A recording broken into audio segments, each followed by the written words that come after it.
Улицы застыли в полумраке.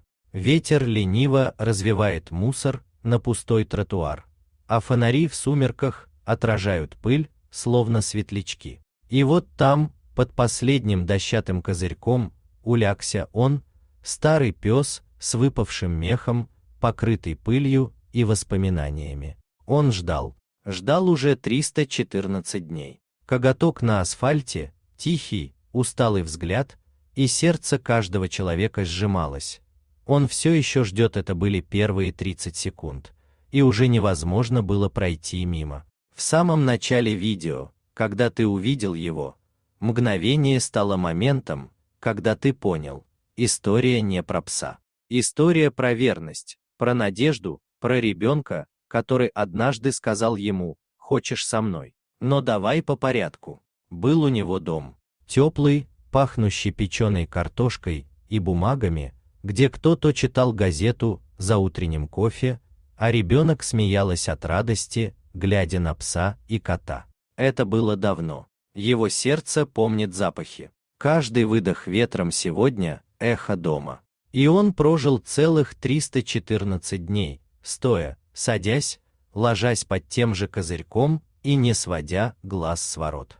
Он ждал. Кто-то говорил: «Пойди домой, ты не нужен».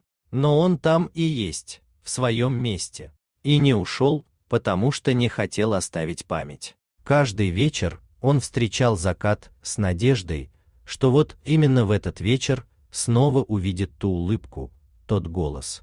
Прохожие приходили мимо, одни пытались покормить, он принимал все робко, потом вагал оживал, потом скосил взгляд, будто понял, это не то. Другие отмахивались: зачем он здесь? Усыпить уже пора. Но он не уходил, потому что в сердце уже не было места для места.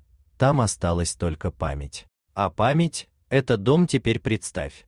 Однажды на тропинке, ведущей к его месту, появилась маленькая девочка. Ей было 7 лет. Она шла домой, держала пакет с хлебом и игрушками для соседских детей. Но вдруг остановилась и увидела его. Медленно, осторожно, не спеша. Потом опустилась на колени, и ее голос прозвучал тихо: «Привет, хочешь со мной?» Он наклонил голову, уши дернулись, и хвост дрогнул. Потом все просто. Он встал и пошел за ней. Без боли, без страха.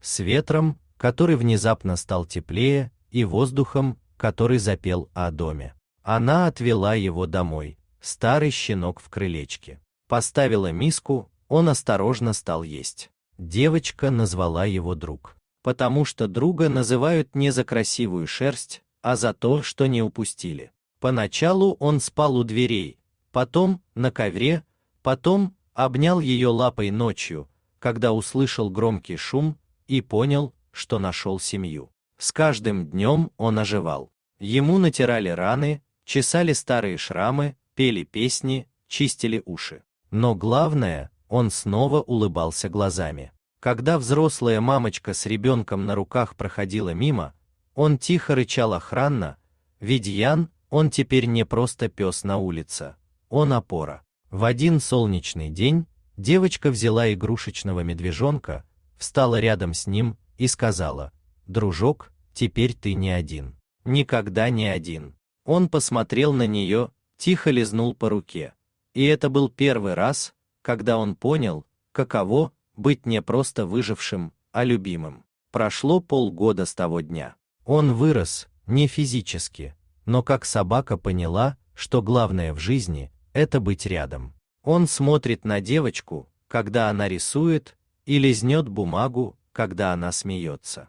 Он спит у кровати, а утром приносит тапок. Он не забудет, откуда его забрали, под облупленным козырьком, но теперь его место там, где его ждут. Когда ты посмотришь видео до конца, когда увидишь, как у него загораются глаза при виде детских шагов, и услышишь легкий скрип, когда он поворачивает голову, ты поймешь, что настоящая дружба — это не тот, кто дал ласку сразу, а тот, кто не ушел, когда даже надежды почти не было.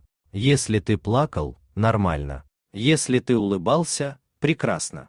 Если ты хочешь подарить кров, корм или просто доброту тем, кто ждет, ставь лайк, подписывайся и расскажи в комментариях о своем верном друге. Потому что там, где вы остаетесь, даже старый пес ищет свет.